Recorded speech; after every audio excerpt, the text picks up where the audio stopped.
Alhamdulillahirabbil alamin wa bihi nasta'inu ala umurid dunya waddin. Asyhadu an la ilaha illallah wahdahu la syarikalah wa asyhadu anna Muhammadan abduhu wa rasuluh sallallahu alaihi wasallam la nabiyya ba'dah. Subhanallah wa bihamdih adada khalqih wa ridha nafsih wa zinata arsyih wa midada kalimatih. Raditu billahi rabba wa bil islami dina wa bi Muhammadin nabiyya wa rasula. Ibu-ibu anggota pengajian yang dirahmati Allah.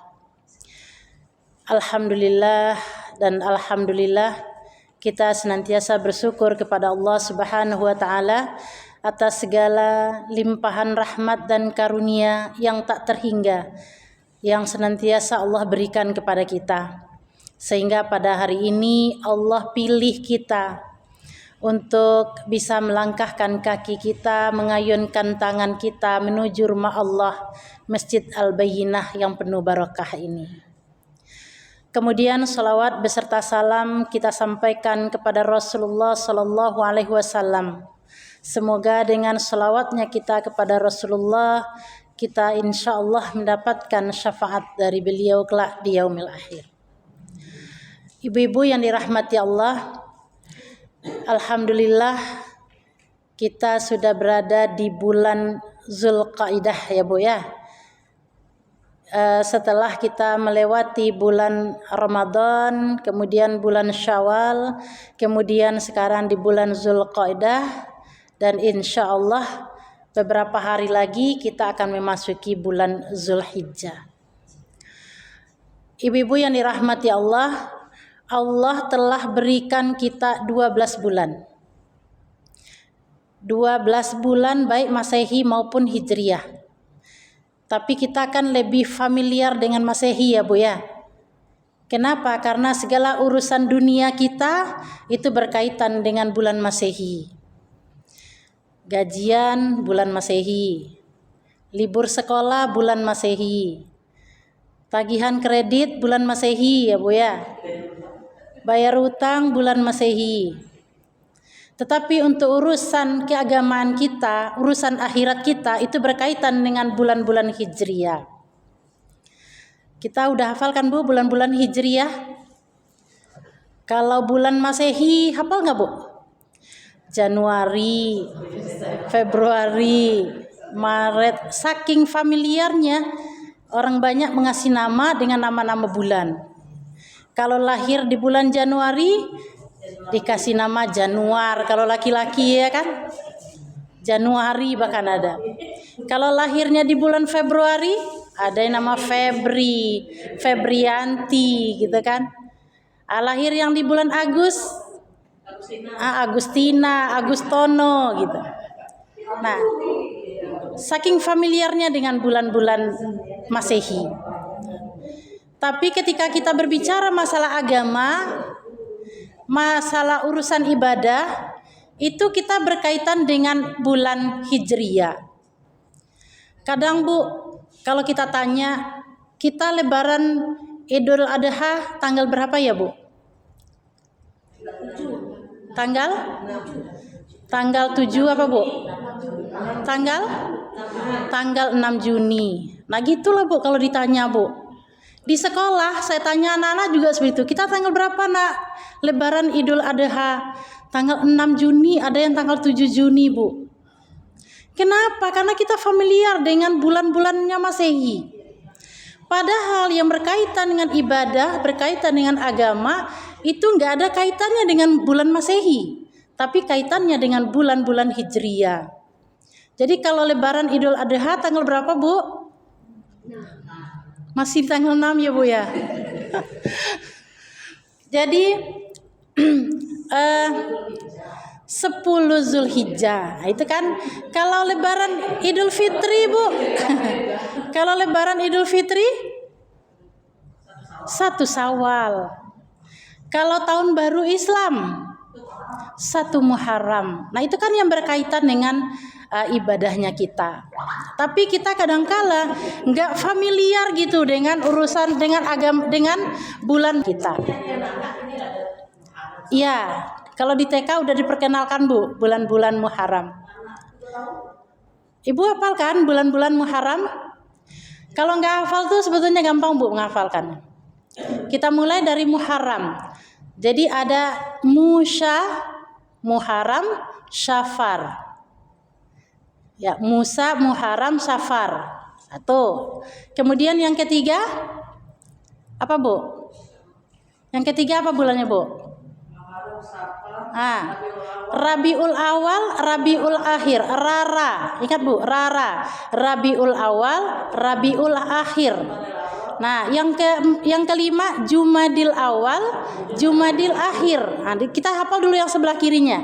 Jadi ada Muharram, Syafar. Rara, Rabiul Awal, Rabiul Akhir. Jumadil Awal, Jumadil Akhir. Jadi Musa, kemudian Rara, kemudian apa tadi Bu? Ya kan? Jumadil Awal, Jumadil Akhir. Nah, setelah itu apa bulannya? Rajab, Sya'ban, Rasya. Kita ingat dengan Rasya. Rajab, Sya'ban. Kemudian Ramadan, Syawal, Rasya, Ramadan, Syawal, kemudian Zulqa'dah, Zulhijjah. Jadi biar gampang kita menghafalnya. Muharram, Syafar, Musa. Rabiul Awal, Rabiul Akhir, Rara. Kemudian Jumadil Awal, Jumadil Akhir, Juju. Kemudian apa lagi Bu? Yang ke-7? Yang sebelah kanannya apa? Rajab, Sya'ban, kemudian Ramadan, Syawal, Zulqa'dah, Zulhijjah, 12 bulan. Sekarang kita berada di bulan Zulqa'dah. Udah di akhir ini Bu, karena sebentar lagi kita akan masuki bulan Zulhijjah.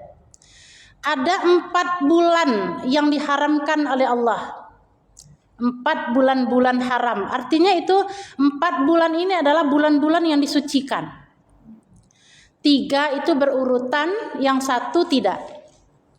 Yang 3 itu yang mana? Dimulai dari Zulqa'dah, Zulhijjah, Muharram. 1 lagi itu mana? 1 lagi di bulan Rajab. Itu bulan-bulan yang diharamkan berperang. Karena itu adalah bulan-bulan suci. Bagaimana dengan bulan Ramadan? Bulan Ramadan juga bulan suci, bulan yang dimuliakan oleh Allah. Tetapi di 4 bulan ini Allah larang untuk berperang. Di bulan Rajab, kemudian di bulan Zulqa'dah, Zulhijjah, Muharram. Itu namanya bulan-bulan yang diharamkan. Ibu-ibu yang dirahmati Allah, kalau misalnya kita di bulan sebelum bulan Ramadan kan ada bulan Rajab ya Bu ya. Rajab, Sya'ban, ada bulan Sya'ban. Jadi Rajab, Sya'ban, Ramadan. Jadi di bulan Rajab itu sebelum kita sampai ke bulan Zulqa'dah, itu kita melewati Ramadan dan bulan Syawal. Jadi kita ini Bu sekarang berada di bulan-bulan yang disucikan oleh Allah. Kenapa disucikan oleh Allah? Karena ini adalah bulan-bulan yang luar biasa. Kapan tuh 10 hari bulan Zulhijjah? Mulai dari tanggal 1 Zulhijjah sampai 10 Zulhijjah. Itu hari-hari yang sangat luar biasa. Kalau biasanya kita kenalkan Bu dengan Arafah ya Bu ya. Dengan Arafah. Karena kita insya Allah puasa Arafah. Tapi sesungguhnya ketika masuk di bulan Zulhijjah, 1 Zulhijjah, itu adalah hari 10, mulai 10 hari pertama, tanggal 1 sampai tanggal 10 Zulhijjah itu adalah hari-hari yang sangat dicintai oleh Allah. Hari-hari yang sangat dicintai oleh Allah. Maka pada hari-hari itu, Kalau kita tahu kalau hari-hari itu yang dicintai oleh Allah, maka semua perbuatan baik kita, semua amal soleh kita adalah amal-amal terbaik yang dicintai oleh Allah Subhanahu wa taala. Ibu-ibu yang dirahmati Allah, Allah berfirman dalam surat Ali Imran ayat 31, Bismillahirrahmanirrahim. Qul in kuntum tuhibbunallah fattabi'uni yuhibbukumullah faghfir lakum dzunubakum.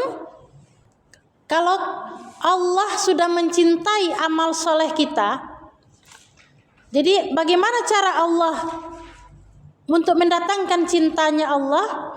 Yaitu kita dengan melakukan amal-amal yang dicintai oleh Allah. Maka mari kita lewati 10 hari bulan Zulhijjah ini dengan kebaikan-kebaikan yang paripurna. Kita semua amal soleh yang biasa kita lakukan di bulan-bulan lain, maka kita tingkatkan lagi. Jadi dari hadis Rasulullah itu bahwa mengatakan 10 hari di bulan Zulhijjah itu adalah hari-hari yang sangat dicintai oleh Allah. Kalau ibu berpuasa, puasa yang dicintai oleh Allah. Kalau kita baca Al-Quran yang dicintai oleh Allah. Kita sholat sunnah yang dicintai oleh Allah. Maka mari kita manfaatkan 10 hari di bulan Zulhijjah tersebut. Ibu-ibu yang dirahmati Allah, kalau misalnya 10 Zulhijjahnya di tanggal 6, berarti kita sekarang sudah di akhir bulan Zulqa'dah dah Bu ya? Sudah di akhir bulan Zulqa'dah. Tidak beberapa hari lagi kita akan memasuki bulan Zulhijjah. Kalau ibu punya kalender hijriyah di rumah, nah itu bisa menjadi patokan untuk memulai puasa nanti di bulan Zulhijjahnya.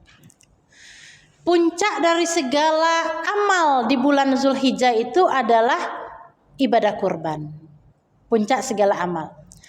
Kenapa ibadah kurban? Karena ibadah terakhir yang kita lakukan nanti di bulan Zulhijjah itu setelah kita melakukan ibadah puasa, kemudian kita melaksanakan hari raya Idul Adha, maka ditutup dengan kurban.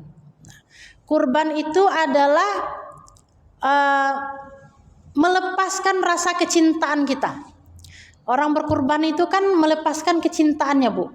Cinta ke harta, cinta ke ternak. Kalau zaman Nabi itu orang yang punya ternak itu justru orang yang kaya Bu. Bukan kenapa? Karena orang lihat orang kaya itu dilihat dari berapa buah ternaknya. Kalau kita kan kita nggak tahu, nggak ada yang berternak tapi kaya-kaya semua kan gitu kan Bu. Tapi kalau dulu di zaman Nabi dihitung. Dia punya unta berapa ekor gitu kan, dia punya keledai gitu. Nah itu dilihat itu berapa ini. Maka zakat yang dikeluarkan berdasarkan hewan ternak yang dimilikinya. Nah, ibu-ibu yang dirahmati Allah, jadi pada waktu Idul Adha ketika kurban itu kita laksanakan, kita melepaskan rasa cinta kita.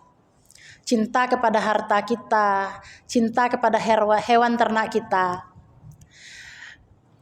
Bu, tadi malam gempa kan Bu?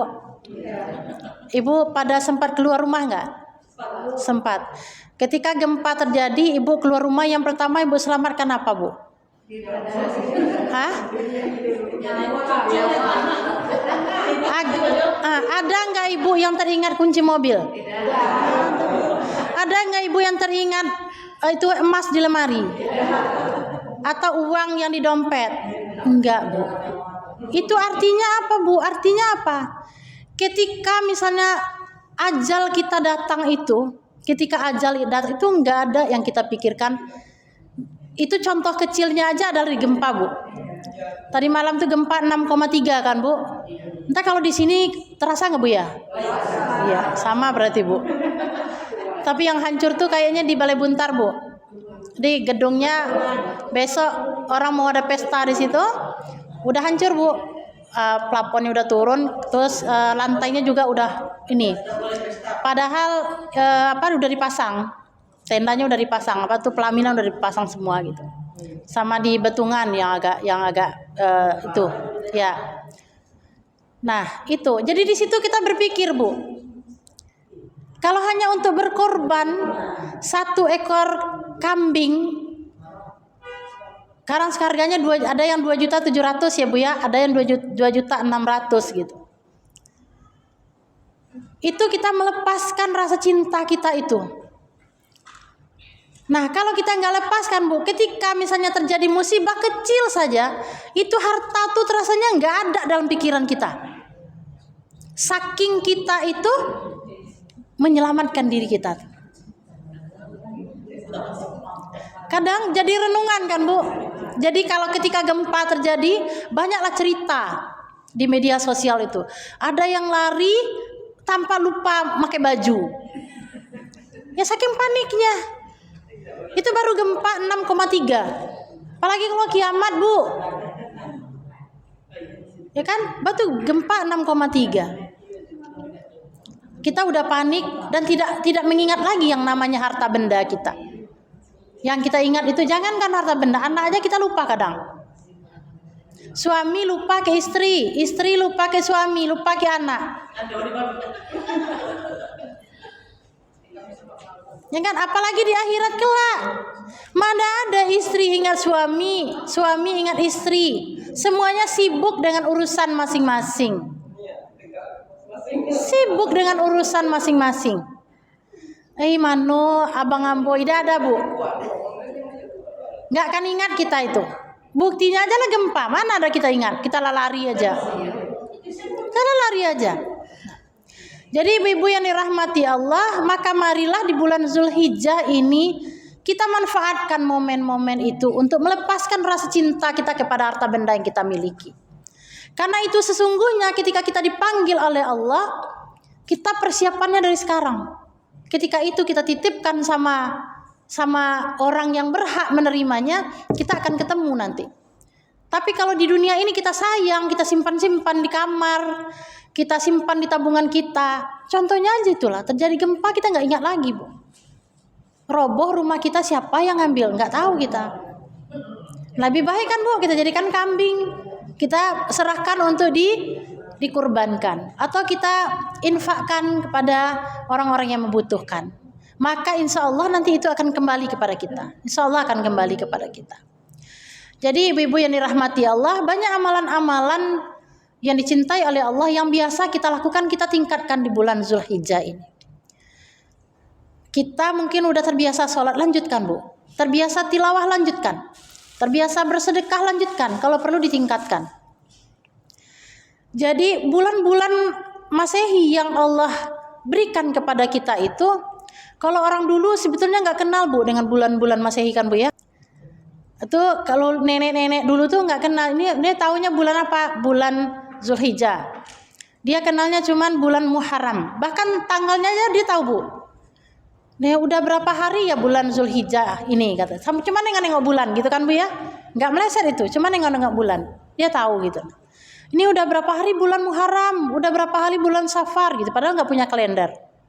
Kita aja kadang 2 kalender di rumah Bu. Kalender Masehi ada, kalender Hijriah aja. Kadang-kadang kalau ditanya Lebaran Idul Adha aja kita masih salam jawab, ya kan Bu ya. Nah, itu saking nggak familiarnya kita dengan bulan-bulan Hijriah ini. Jadi ibu-ibu yang dirahmati Allah, pada bulan yang mulia ini, pada bulan-bulan yang disucikan oleh Allah ini, di mana amalan kita disayangi oleh Allah. Duduknya kita di masjid, Allah sayang Bu. Amal soleh yang disayangi oleh Allah. Orang kalau udah di masjid Bu, Allah beri ketenangan. Saking tenangnya Bu di masjid, ngantuk datang kan Bu ya. Kadang ada yang tertidur di masjid, itu saking tenangnya itu Bu. Gak apa-apa Bu, kalau ngantuk tidur aja. Itu bukti kalau misalnya Allah beri ketenangan kepada kita. Kalau di rumah belum tentu Bu kita bisa tidur. Di rumah duduk sebentar udah ingat cucian, udah ingat piring yang belum dicuci, belum lagi anak yang diurusin, belum lagi tetangga yang bising gitu kan. Tapi ketika di masjid ini Allahu a'lam Bu, Allah begitu memberikan nikmat yang luar biasa, ketenangan. Maka Bu, kalau misalnya hari Jumat itu katanya yang bapak-bapak yang pergi sholat Jumat itu banyak yang tertidur Bu. Banyak yang tertidur. Kenapa? Karena saking tenangnya itu tadi. Begitu juga kalau wirid-wirid pengajian gitu, karena itu kan banyak tuh yang tertidur, yang ngantuk-ngantuk. Ya, tapi insya Allah Bu, walaupun tertidur-tidur, ngantuk-ngantuk di dalam masjid itu semuanya dapat rahmat dari Allah. Kecuali yang nggak sampai ke masjid. Kalau nggak sampai ke masjid, walaupun dia nyalang matanya gitu kan luar biasa. Orang yang sampai ke masjid itu nikmat yang Allah berikan luar biasa. Kenapa sih Bu? Allah begitu sayang dengan kita umatnya. Sehingga dari 12 bulan aja yang kita pikirkan Bu, itu semuanya Allah kasih keistimewaan kepada kita. Nah kalau kita nggak bisa manfaatkan itu dengan sebaik-baiknya, berarti kita menjadi orang-orang yang merugi. Coba Bu, dari bulan Muharram. Pada bulan Muharram itu ada di situ tuh puasa apa Bu? Karena ada puasa yang disunahkan di bulan Muharram. Tahun baru Islam kan Bu. Nah itu hikmahnya luar biasa. Jadi walaupun misalnya manusia itu diciptakan dilengkapi dengan godaan syaitan yang membuat manusia itu melakukan dosa, tapi Allah kasih obat penawarnya Bu. Kenapa? Karena manusia itu Allah sudah tahu manusia itu lemah. Manusia itu gampang digoda. Manusia itu lebih gampang digoda oleh syaitan untuk melakukan dosa. Maka Allah kasih obat penawarnya. Setiap hari ada penawarnya Bu. Setiap bulan ada penawarnya. Setiap tahun ada penawarnya. Setiap minggu ada penawarnya. Begitu besarnya kasih sayang Allah. Bu, Ibu dari pagi tadi yang tidak berdosa ada nggak Bu? Ada nggak kita yang tidak berdosa dari pagi tadi?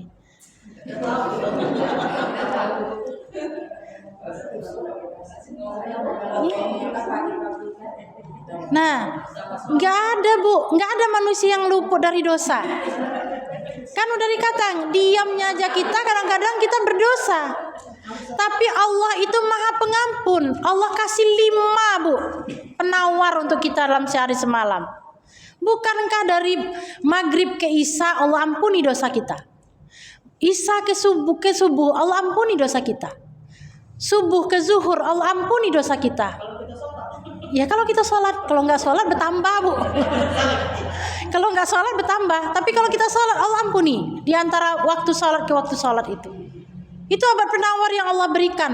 Karena apa? Karena manusia ini memang tempatnya berdosa Bu. Yang lebih gampang digoda oleh syaitan itu manusia. Maka Allah beri penawar itu. Kalau mingguan ada Bu, apa mingguannya Bu? Amalan mingguan. Sholat Jumat kan Bu, kalau bagi laki-laki. Makanya kalau laki-laki nggak sholat Jumat 3 kali berturut-turut, saking itu luar biasanya. Makanya dari Jumat ke Jumat itu penawar yang diberikan oleh Allah Subhanahu wa taala. Yang sehari-hari yang kita pakai itu adalah buat sholat 5 waktu yang untuk Ramadan. Belum lagi yang bonus tahunan, bulan Ramadan. Tahunan itu Bu, penawar tahunan. 11 bulan Bu, dihitung-hitung dosa kita. Udah berkarung-karung dah Bu. Kalau kita karungi udah berkarung-karung dosa kita. Tapi Allah Maha Pengampun, diberikannya bulan Ramadan, dicuci dengan bulan Ramadan. Datang Syawal, bersih. Habis itu kotor lagi. Ya nggak apa-apa, namanya manusia. Kalau itu dosa-dosa kecil, selesai Bu, hari-hari itu selesai. Bukannya ketika kita istighfar itu yang paling utama itu kan sebelum waktu sahar ya Bu ya. Waktu sebelum sholat subuh. Nah, itu perbanyaklah istighfar. Perbanyak istighfar di situ. Karena Allah Maha Pengampun, Allah pasti ampuni dosa kita. Kalau Bu kita nggak yakin Allah itu Maha Pengampun, mungkin udah ngeri nih Bu. Allah itu, bukankah Allah itu lebih mengutamakan rahmatnya daripada siksaannya? Kalau siksaan itu nanti Bu, coba Bu kasih sayangnya Allah. Kalau kita buat 1 kebaikan, Allah jadikan pahalanya jadi 10.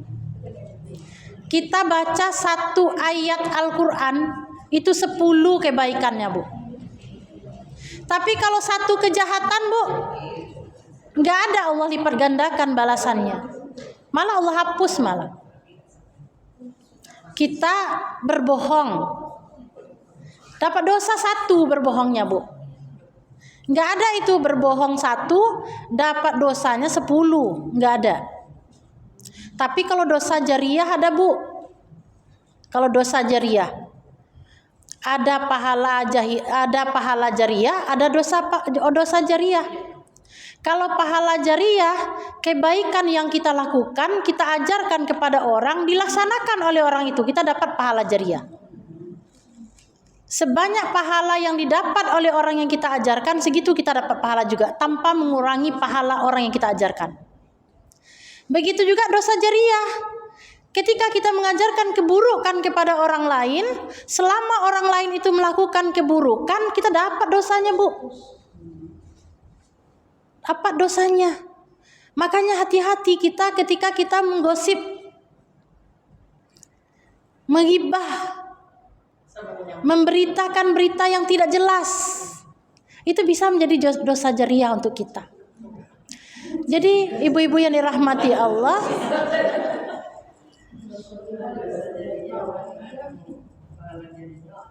jadi yang paling teruk lagi, Bu, dosa jariyah ini ketika kita mengajarkan 1 perbuatan buruk, dilakukan oleh 1 orang, 1 orang menyebarkan lagi, kayak MLM itu, Bu, multi level, ya kan? Semakin banyak gitu kan? Iya, dosa, Bu. Itu namanya dosa jariyah. Maka ketika kita mengajarkan atau memberitahukan sesuatu kepada orang lain, kita harus berhati-hati. Bisa jadi kadang-kadang orang saking kagumnya kepada kita atau kita kepada anak umpamanya, dilaksanakan oleh anak kita. Misalnya contoh saya, nggak apa-apa lah, nggak sholat gitu man. Dulu dia ngatakan sama anak, dulu aku nggak sholat nggak apa-apa, kata ibu nggak apa-apa gitu. Nah dia berdosa. Maka itu kewajiban kita untuk menyampaikan kebenaran itu kepada siapapun, supaya itu menjadi kebaikan untuk kita. Kepada siapa aja. Ketika kita menasihati seseorang, mau dilakukan apapun tidak, yang penting kita sudah menyampaikan kebenaran. Insya Allah itu menjadi pahala jariyah untuk kita. Sebaliknya begitu juga dengan dosa jariyah itu tadi, keburukan itu tadi. Nah, maka manfaatkanlah ibu penawar-penawar yang Allah berikan untuk kita mendapatkan ampunan dari Allah, insya Allah. Karena ini kita di bulan Zulhijjah, sebentar lagi Zulhijjah, mari kita manfaatkan dengan sebaik-baiknya. Kita perbanyak doa, zikir, kita perbanyak sholat sunnahnya, kita perbanyak bacaan Al-Qur'annya, kita banyak infak sedekahnya. Kalau mampu kita, marilah kita sama-sama berkurban.